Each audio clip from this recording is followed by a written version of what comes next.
Me, my friend Sarah, and my best friend Canada needed to find something to do and somewhere to smoke. There are woods in a very short walking distance from Sarah's house, and us all being very adventurous 15-year-olds thought that that would be perfect. We could smoke, then adventure the woods.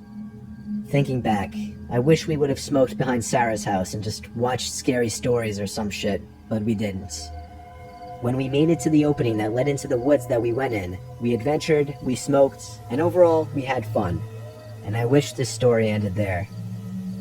You could clearly see anyone entering or exiting the woods from the streets.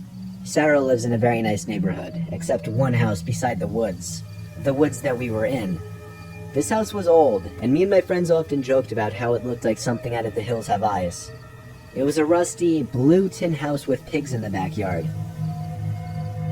We were all on the path exiting the woods when we saw a bluish-gray Chevy pickup. The truck started up, and me and my friends jokingly decided to run away from it, and we were shocked to see the truck started following us. Every time we stopped, so did it. We took off running. There was a small hill that we hid behind so the truck couldn't see us. The truck passed, and after a while, we got up, laughed it off, and started walking out of the woods, thinking it was a joke.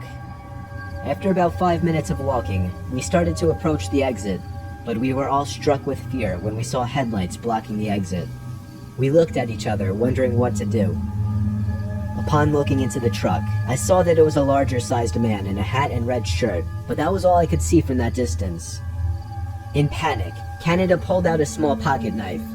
However, I didn't have much trust in her abilities to use it, so I took the knife as we all ran into the woods until we thought we were safe. We waited for a second, gathering our thoughts and our breath, and finally left the woods and went to Sarah's house.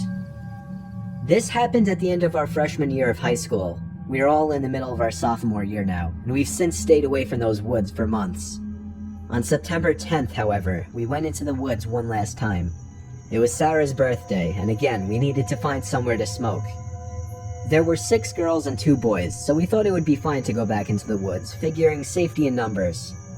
After entering the woods and walking for a while, we found a path.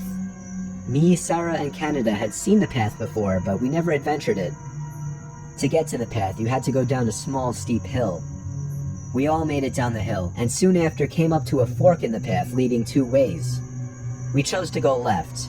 It was a short trail which led to a small building that looked like it was abandoned before having been fully built. There was a wooden ladder, a small fire pit, but perhaps the oddest thing we found were the saws hanging by strings from tree to tree. Given that we were all stoned, perhaps we didn't take the findings as seriously as we normally would have. We decided to adventure down the right side of the fork in the path. Not far down the path, we found something truly horrific. There was a hangman-like structure, there was a noose on the ground, an old pair of shoes nearby, and a shovel.